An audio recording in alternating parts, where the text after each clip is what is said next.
आज का टारगेट मेरा 3 शलवारों की कटिंग एक साथ करना था, तो मैंने सोचा कि मैं व्यूअर्स के साथ भी शेयर करूं। इतनी ज़बरदस्त कटिंग जो कि आपको कोई भी दर्जी या दर्जन नहीं बताती। बहुत सारी मिस्टेक्स होती हैं जो हम कटिंग के अंदर करते हैं। सबसे पहले तो हम मेजरमेंट करने का तरीका सीखेंगे। सबसे हमने जो मेजरमेंट करनी है, जो अमूमन शलवार होती है, नॉर्मल शलवार होती है, वो हमारी थी 38 शलवार थी। तो उसके बाद हमने पांचा अंदर से 2 इंच का रखा है, और इसके अलावा हमने रखना है ऊपर से जो मेजरमेंट होता है नेफा जिसको कहते हैं, उसके हमने मेजरमेंट जो है उसको भी 2 रख लेना है। यानी 4 इंच हमने अपनी शलवार के मेजरमेंट से ज़्यादा रखना है। ऊपर और नीचे से जो मार्जिन होगा उसको इतना रखना है, ठीक है। इसी तरह हमने जो कपड़ा लिया है और इसकी मेजरमेंट हमने 41 तक रख लिया। अब हमने जो 41 इंच का मेजरमेंट रखा था, अब हम उसके हिसाब से उसको मेजर कर लेंगे और इसको और ऊपर नीचे से अब जो एक्स्ट्रा कपड़ा होगा उसको हम कटिंग कर देंगे। ये ऐसा मेथड है जिससे आपका कपड़ा बिल्कुल वेस्ट नहीं होगा और एक्स्ट्रा कपड़ा इजीली बच भी जाता है। कि हम छोटे बच्चे अक्सर घर में होते हैं, तो उनके लिए वो पीसेस काम में ला सकते हैं कि वेस्टेबल कपड़ा नहीं है। कुछ लोग बहुत ज़्यादा वेस्ट करते हैं, कुछ दर्जनें होती हैं जो वो बहुत ज़्यादा कपड़े को वेस्ट करती हैं, लेकिन ये इतना अच्छा मेथड है कि मैं आपको क्या बताऊँ।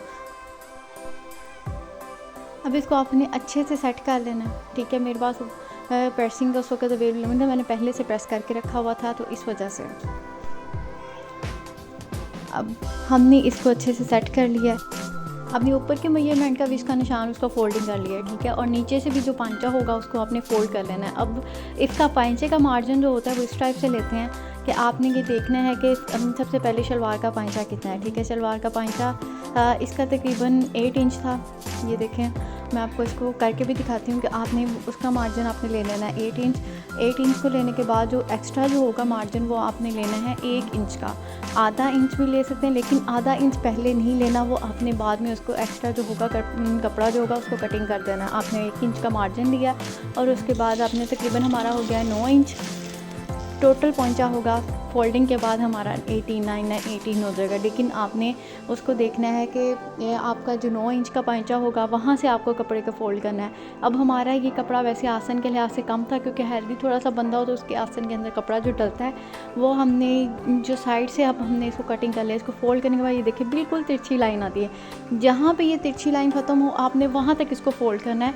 एक्स्ट्रा आपने इसको धक्का नहीं लगाना कि ना ऊपर और नीचे, कि ये एक्स्ट्रा जो है कपड़ा इसको हम ऊपर तक फोल्ड कर लें उसके आसन तक, बिल्कुल नहीं, ठीक है। अब इसके अंदर हमने कपड़ा डालना था। मेरी कोशिश थी जो एक्स्ट्रा कपड़ा होगा वो हमने दूसरे कपड़े को ज़ाया नहीं करना, वेस्ट नहीं करना, और हमने इसी को काम में लेके आना है, ठीक है।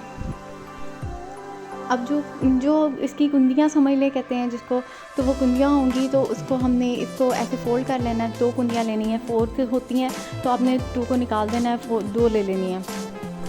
अब आपकी असल बात जो होती है यहाँ से आस्तीन की कटाई होती है, ठीक है। जो नाली की सिलाई होती है वो अक्सर औकात ऊपर उठना शुरू हो जाता है पांचा, वो ऐसे नहीं उठता, बल्कि वो सिर्फ हमारी कटिंग जो होती है उसके सर पे ऊपर उठता है। कभी अक्सर शलवार खिंचाव पड़ जाता है। ये सब कुछ नहीं होगा इस कटिंग के अंदर।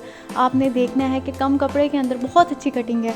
ऊपर से नेफा हमारा फोल्ड था, हमने उसका आसन का वो कर लिया है, और उसके बाद हमने हल्की सी गुलाई शेप के अंदर इसको कटिंग करना है, कि बहुत ज़्यादा नहीं, लेकिन जो आसन होगा उसकी हल्की सी हमने गुलाई शेप के अंदर इसको कटिंग कर लेना है।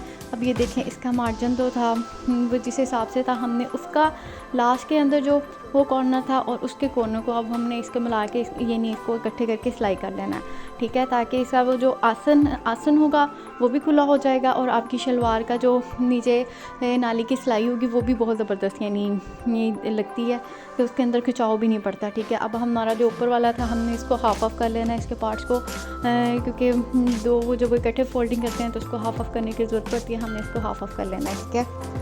फाइनली मेरी एक शलवार जो थी वो कटिंग हो चुकी थी। अब इसी मार्जिन से हमने दूसरी शलवार को भी कटिंग कर लेना है। अब आप लोग देख सकते हैं कि इसी मार्जिन से हमने दूसरी शलवार को कटिंग किया है, और फिर ऐसे ही उसके आसन के अंदर हमने कपड़ा डाला है, और ऐसे ही फिर हम इसकी भी यानी जो आसन होगा ऊपर से नेफा हमें उसी सिलाई कटिंग के मार्जिन को उसी हिसाब से, यानी एक जो हमने मार्जिन अगर सेट करके एक का देख लिया है तो इससे हम बहुत सारी कटिंग कर सकते हैं। शलवारें एक ही मार्जिन की जब होती हैं तो फिर हमने सिर्फ एक मार्जिन को समझने की ज़रूरत है, और बाकी जितनी भी शलवारें होंगी हमने उसी मार्जिन से कटिंग करते जाना है। वो तकरीबन सारी सेटों की कटिंग होती रहेंगी। ऐसे पेंसिल से भी चाहे निशान लगा लें।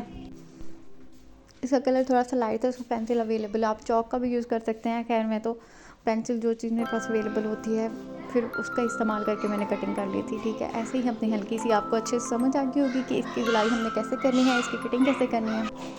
आप इसी स्टेप से आपने थर्ड शलवार को देख लेना है। ठीक है, इसी हमने थर्ड शलवार की भी जो कटिंग थी वो इसी स्टेप से की है, क्योंकि हमने जो ये नाली की सिलाई आपको अगर फर्स्ट के अंदर नहीं समझ आई दूसरी के अंदर सीख सकते हैं, दूसरी में नहीं समझ आई तो आप तीसरी शलवार के अंदर इसको सीख सकते हैं। आपको बासानी ये समझ लग जाएगी। और यकीन करिए इतना अच्छा मेथड है कि दर्जन भी आपको ऐसे मेथड नहीं समझ आएगी।